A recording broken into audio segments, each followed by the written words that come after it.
Thank you for joining us. You're listening to the St. John's Farmers Market Radio Almanac. This is a show about business and market culture in and around St. John's, Newfoundland. This program is produced and recorded at CHMR FM 93.5 FM in St. John's, Newfoundland and Labrador, and is aired on other great stations in the province and elsewhere in the country. It can also be heard online at www.chmr.ca. I'm your host, Matthew Ledrew, owner and operator at Engine Books, the province's fastest growing independent publisher of books. Thank you for joining us for another wonderful, spectacular episode of the St. John's Farmers Market Radio Almanac, which I have to say like that every time under contract. Haha. We are here today. We have a very special guest here today because at the farmers market, we try to make it a bit of a community hub. It's not just the vendors and the farmers and the artists and all that. We also every week have a community table that's there for nonprofits and for informational sessions and stuff like that. Right to that perfect spot, right at the entrance, the end cap of the aisle, as we call it. That's a free slot that's donated to different spots in the city that need more attention. It's been there housed by libraries and lots of other things. Recently, it was housed by Sarah Donnelly Harnum, who was there teaching people and spreading awareness about midwifery, being a midwife. And she's here today. We invited her on the show to give her another platform to talk about it.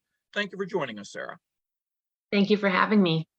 Okay, pretend I'm an idiot because I'm an idiot. Tell me all about midwifery. So first off, I don't think you're an idiot, Matt. And second, midwives are primary care providers. So we order our own tests and ultrasounds. We prescribe medications. We have admitting and discharge privileges at hospitals. We provide prenatal, intrapartum, and postpartum care to low-risk women. So what that means is that when a client calls us and they self-refer, we take them into care and we provide prenatal care in the same way that, say, a family physician would do. So the same ultrasounds, the same options are available to that lady. And it's the same basic schedule as well for when she's being seen. So it's usually every 4 weeks to 28 weeks, every 2 weeks to 36, and weekly thereafter, just to provide the right care at the right time in pregnancy. Our appointments tend to be longer prenatally because there's a few tenets of care that sort of feed into us needing to have more time to spend with people. Okay. So one of our tenets of care is informed choice. So we like to sit down and talk to clients about things that might be coming up. So perhaps an 18 to 20 week ultrasound, the anatomy scan is coming up. So we would have a discussion about what that scan was for, what we would do with the information, what they're actually trying to find out from it, so that they have all the information they need to go forward or to choose not to. Okay. So that's one of the reasons that we have longer appointments. Another one is continuity of care. So we like to get to know our clients really well.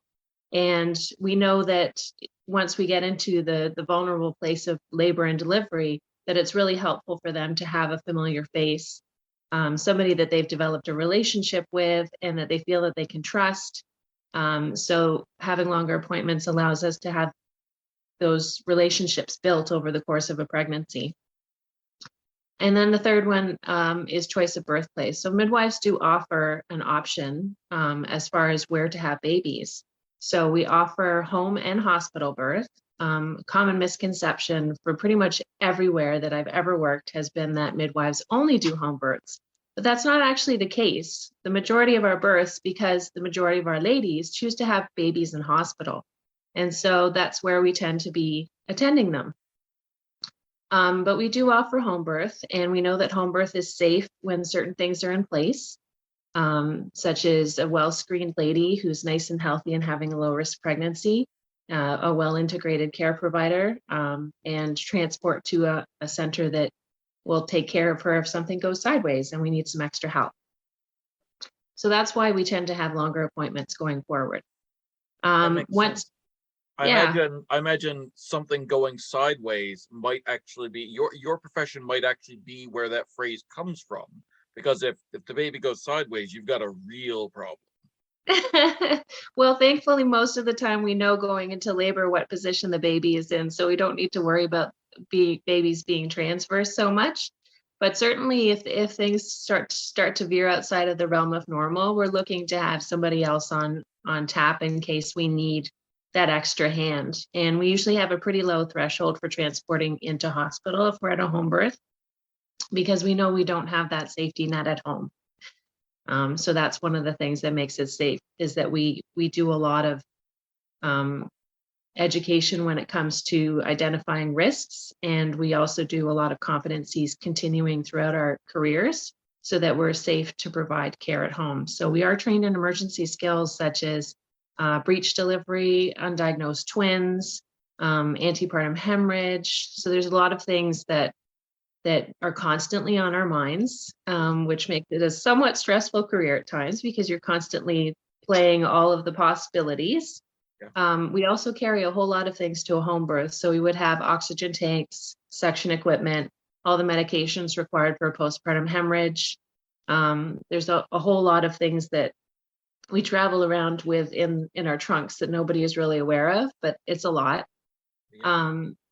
But generally, moms are delivering in the hospital. So what we would do is, if it's appropriate, we could check her at home if she's in early labor and we don't think delivery is imminent. And then if she's in active labor, we would head into the hospital with her and we would stay for labor support and then deliver the baby. And then depending on if there's a tear or not, or some repair that needs to be done, if it's within our scope to do it, we would do that as well. And then once mom is discharged from the hospital, if she goes home early, which is an option with midwives because they know that they're going to get cared for in the community, she could go home a few hours after she's had her baby. She'll still get the same options as far as testing and investigations for her newborn that she would have had in the hospital. We just do them in a different place. Um, and then postpartum, we usually do postpartum home visits fairly frequently in the first week. And then we go into the second week. It's depending on how things are going with her and the baby. So if things are going well, then we might not see them as often. But usually we see them up to 6 weeks, and then we transfer them back to their public health nurse and doctor. And everybody is happy, although discharge day is hard on both clients and midwives because we have developed that relationship. Yeah. But overall, the feedback that we've had from clients is that they're very happy with their care. Okay. I like that. Can I ask some questions? Did you see any kind of upswing in this during COVID? Because I know a lot of mothers who were, or did it affect it at all? Did it go down? Because I knew a lot of mothers giving birth during COVID who were nervous about going into the hospital, basically nervous about going into somewhere where there was a perceived higher risk of exposure. You know what I mean? Like, because that's where you went when you had COVID. So this seems like an ideal option for people who were like, if they knew that you got the same level of care as you do in a hospital from a midwife, it seems ideal to do it at home. Did you see any of that? So in Newfoundland, because we're still a growing profession, we've really only been doing this for a little bit over 2 years. We didn't see the same sort of upswing that places that had a better, like a longer established midwifery program have seen. Like I left Ontario in March of 2020, so just as the pandemic was starting. And even Oh, then, even in the very, very early stages, we were seeing a significant number of women choosing to have babies at home because they were worried about the risks associated with going into the hospital. yeah. So I know our numbers went up considerably during the pandemic in other locations where midwifery was well established and there's quite a few midwives around, obviously. Yeah, But absolutely. yeah, but we Oh, certainly have seen a huge increase in our caseload since we started out. And I attribute a lot of that to word of mouth, because pregnant ladies and pregnant dads too talk to one another and they say, well, oh, you have a midwife? You're having a home birth. No, I'm not having a home birth. I'm actually having a hospital birth. And then they see, start the conversation. So, see. You're battling that misconception. The like, oh, it must be a home birth. If it's a midwife. You said I wasn't an idiot, and that's something that you should have really talked, because like that like the home, my level of conception was completely different, because when I think midwife, I think person who goes like on a dog sled in the snow to the shed in the middle of nowhere next to like an icy lake, and there's a fire there, and just like seal pelts for to keep warm, and that cut like I'm like, wait, you can have light bulbs with your midwifery. This is what this is my level of shock, where I'm like, I assumed it was for people who were looking to have like an Amish experience birth or something like that. But from what you're saying, this is like you were talking about ultrasounds, prenatal care, all the bells and whistles. This is just a more personal, someone you get to know healthcare provider instead of the whoever is on call at the doctors that day.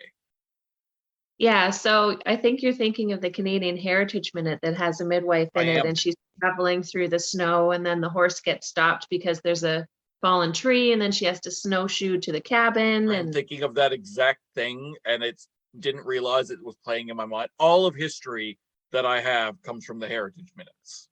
yes, That's well, and it's funny that you say that, because when I go out to do deliveries, even if they're at the hospital in the wintertime, I often think of that and think, that we're all rushing towards this lady who needs us, and what a nice feeling it is to be able to do that for someone. there But was a bit of that during Snowmageddon. I remember there was one baby that was born that way. It was all the news was a well, flutter because I saw a snowmobile there, and they were saying that, the midwife could be on the snowmobile, or she was taken to the hospital on a snowmobile. I forget what it was, but I thought, yeah, I would do whatever was necessary to get to my ladies when they needed me. But it's certainly a different brand of, well, not brand, but certainly a different kind of midwifery than would have been seen during the times where that Heritage Minute would have come from, right? Midwives used to be trained in their communities by women who had experience doing the job. And although that's an important part of our history, and those ladies were responsible for many, many, many babies being born, it's really changed a lot in that it's become a regulated profession. So there are competencies that we need to maintain. The training for it is quite rigorous, and we're integrated into a medical model that we wouldn't have been before. Midwives were very much outside of that model at the beginning, right? Over time, they were more integrated. I mean, certainly Newfoundland has a very strong history of midwifery. They had midwives for much longer than most parts of Canada, until very recently on the Northern Peninsula. yeah. I'm thinking I'm from a very, very small community originally. I didn't spend much time there. We left when I was 4, but it's Francois. I mean, that's ludicrously small. I imagine that like service it would have been necessary, like it's hours, I mean days, depending on the time period, away from a hospital. The education now, so there's not a lot of education programs across the country. It depends on how long midwifery has been established wherever that is. So it's been the longest in Ontario. So Ontario had 3 universities that was offering it. Now it's down to 2. The admission is very small. So when I was going into it, it was 20 people per year. They actually increased it to 30 the year that I entered. But it's a program where the first year and a half you spend time in classrooms. So you're looking at anatomy and physiology, reproductive physiology, life sciences, pharmacology, like a lot of those sort of nuts and bolts kind of things. And then once you get into the second part of second year, you're looking at a 4-month-long midwifery placement where you're placed with an established midwife in a practice, and you learn on the job. So at the same time, you're still doing online classes, but your main learning is coming from actually doing the work. Okay. So they do that. And then third year is really interprofessional placement. So we spend time with an OB, we spend time with postpartum nurses, we spend time with NICU nurses, we spend time with labor and delivery nurses. We have a month where we can go wherever we'd like. And so some people would have gone to, like I had colleagues and classmates who went to Tanzania, for example, to practice midwifery, or to the Netherlands. Like there's so many options when it comes to that. I spent 2 weeks with a lactation consultant, so someone who's a specialist in breastfeeding. And I spent 2 weeks at the regional genetics, like the regional prenatal screening center, so that I could learn more about what happens when something comes up in pregnancy that's related to maybe an anomaly on an ultrasound or chromosomal differences. So I wanted to get sort of the back end of that. But it's really our opportunity to find out what the scope of other care providers that we're going to be working with is, and for them to find out what ours is. So it's a nice way of sort of getting to know everybody and figuring out how to dance without stepping on each other's toes. And then fourth year, we go into three-month long placements where basically we're encouraged to treat those clients as our own and to care for them throughout their pregnancies and deliveries and postpartums. So it's a lot of on-the-job training. And then once we're done, we spend a year with an established midwife so that if something comes up that we haven't seen or that we're not really familiar with, we have a mentor that we can ask so that we can get our questions answered and we can get some guidance on how to deal with things that are sort of new to us. And then we're off and running. So once I was done my new registrant year, I started taking on students, which is something that I really enjoy and miss now because obviously Newfoundland doesn't have enough midwives to have a training program. So I'm hoping at some point that might be something that we can get involved in again. But for now, we've had nursing students and medical students come and stay with us in the clinic for a period of time to find out what we actually do, which has been lovely. Wonderful. I have a question. So you said like you spend 3 months in three-month rotations, and then you spend a year with an established midwife.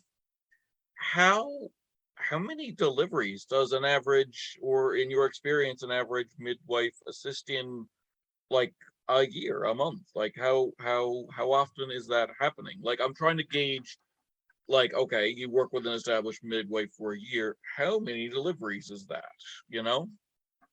So it depends on the practice. It depends on if they're limited or full scope. It depends on how many people they actually have in care. Yeah. Because in some areas we're overrun and we turn away about 40% of the people that want us, and in other areas we might not be as busy. So it depends on the center that the midwife is working out of, etc. But generally, Sorry, go ahead. Generally, a midwife takes on 40 clients that she's responsible for looking after. So she would attend the births and everything. And then there would be backups. In a lot of places, there's 2 midwives at every delivery, regardless of if they're home or hospital. So when I was working, because this will be my 10th anniversary this year. When I was working in Ontario for over 7 years, we would have a midwife there throughout the labor. And then once delivery was imminent, we had the second midwife come in. And the reason why we would have that extra set of hands was because if mom and babe needed some extra help, we don't have to sort of triage them and pick one to look after. There's somebody for each. So the midwife will take on her 40 and look after that 40, but then she might also be going to a bunch of backups as well, where she's going to attend with other midwives to other births, right? So it's really quite variable on how many people they could be seeing being born over the course of a year. Here, we're integrated into the healthcare system as employees. So nurses are there to help us in the hospital and be that backup person. They have their newborn resuscitation training and everything like that. So, and it's a lovely way of really getting to know one another because we work so closely together. So our numbers are a bit different, but it really is, it depends on so many things, but generally it's about 40 people that a midwife is solely responsible for. Wow, that's insane to me. That's darn close to like a birth a week, assuming it spaces it that way. I imagine it doesn't. I imagine some weeks are busier than others because that's the human body doesn't follow that kind of rigorous schedule where it's like, I know I'll do my 40 weeks and I'll get my 12 weeks vacation, it'll be fine. It doesn't work that way. But like That's a lot. That's a lot. That's wow. That's crazy. Mhm. Um, And we wouldn't again, necessarily just be going into the hospital for births. We would be going in because mom wasn't feeling the baby move as much, or perhaps she had some bleeding that needed to be investigated, or her blood pressure was high. So there's a lot of reasons that we go in to do assessments. So yeah, some weeks can be very, very busy. um, can I ask what what are aspects of your job? You've already highlighted some of it for me, but like what are some aspects of your job, things that midwives do that you think would surprise most people, like aspects of the job, things that are part of the care that you think most people just would be surprised by? Um, I'm not sure that there's anything that people would be surprised by necessarily. I mean, um, I think labor support is probably something that people aren't expecting us to be as involved in because we are the clinical practitioners as well. But I've certainly slow danced with my clients. When the partner has gone to the washroom, I've been the one slow dancing with clients and holding hands and all of the things that go along with supporting somebody in labor, um, that are not necessarily clinical, but just as important nevertheless. So I'm not sure if that part of it would surprise people. I find people are surprised by how much stuff I carry around Yep. because I have to do um, prenatal visits, postpartum visits, and then I have to have everything available for delivery at any time. So I think they'd be surprised looking in my trunk by what's actually in there. Yeah. Um, but midwifery, one of the things that I like about midwifery is that when you have the time, and we have the luxury of time, which very, very few care providers actually have, and I'm very, very grateful for that. We have the luxury of time. We have the luxury of going into people's houses. You get to know them on a level other than just looking after them in a prenatal or postpartum context. You're looking at their life as a whole. And so there's been opportunities for me to support them in ways outside of the office. So sadly, I've been to a number of funerals, whether it's a partner or a parent or what have you. I've been to a number of funerals and just been there to support clients as they dealt with something that was very, very difficult, especially given where they are in their lives as far as bringing a new person into the world. Um, and I've had the opportunity to meet other needs. Like I've had clients call me years after I've looked after them and say, "Can you be the guarantor for my passport? I don't know who else to ask." And I think it's so nice that they think of me in that context where it's somebody that they've come to trust and they know that they can ask help of, and help will be given. So I think that's one of the lovely things about what I do and what we do, is that we really get involved in people's whole lives, not just the clinical end of things. Makes sense. Makes sense. Um, can I ask a strange question? When does the relationship start? So I'm wondering, like, say a pregnant mother kind of thing. Are you engaging that relationship at like the first trimester mark, second trimester? Is it more like, do you ever get involved earlier, like if people are having trouble conceiving kind of thing and need that level of care, or is that beyond your scope? Just curious as to when things tend to start. So we don't necessarily get involved preconception. Sure. There's nothing really we can do to help. We're quite limited in things that we can do as far as ordering tests and stuff like that. So the investigations and treatments that would be needed for helping somebody with reproduction are outside of our scope.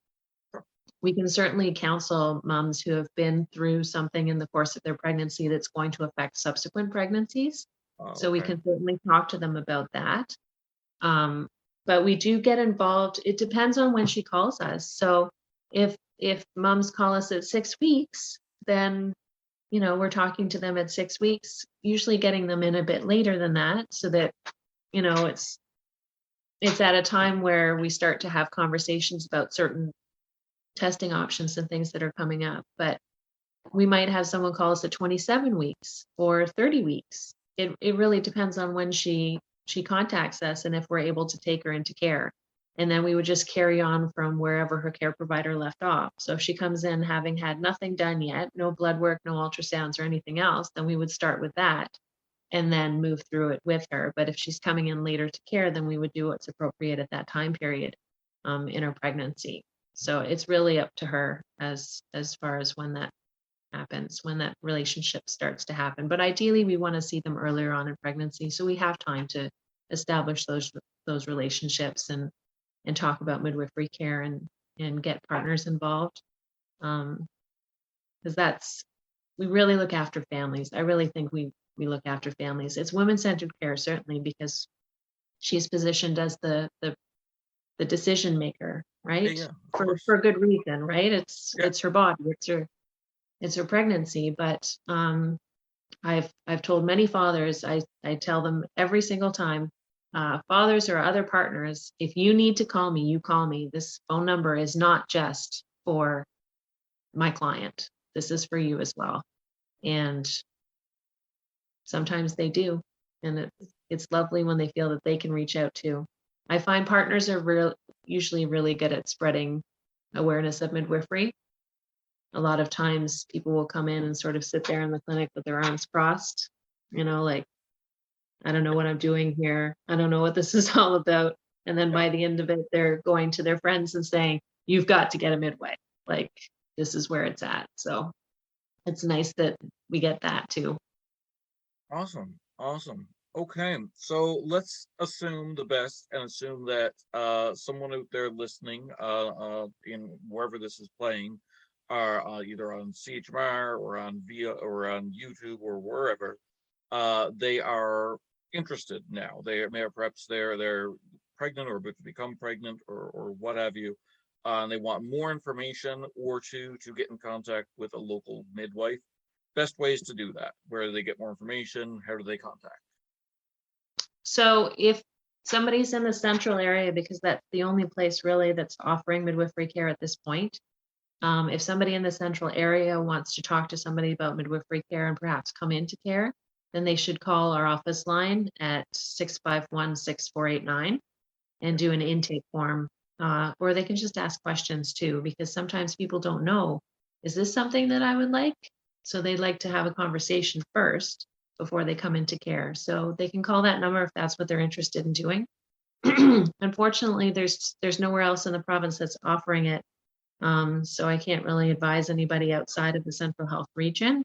Okay. But if they wanted to ask me any questions, they can reach me through the contact information form on the cmnl.ca website. So that's the College of Midwives of Newfoundland and Labrador.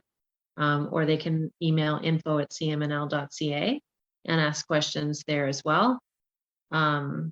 If they're wanting to talk to me specifically, if they want to share a birth story, they've had midwifery care and they loved it and they wanted to share a birth story, they could get in touch with the Association of Midwives of Newfoundland and Labrador, because they frequently share those stories on their Facebook page and their Instagram. And those are really lovely for somebody who's perhaps interested in midwifery care but doesn't really know what it's going to look like. Sure. It's nice for them to see that. Right. Perfect. Perfect. Perfect. Okay. Mm-hmm. Okay.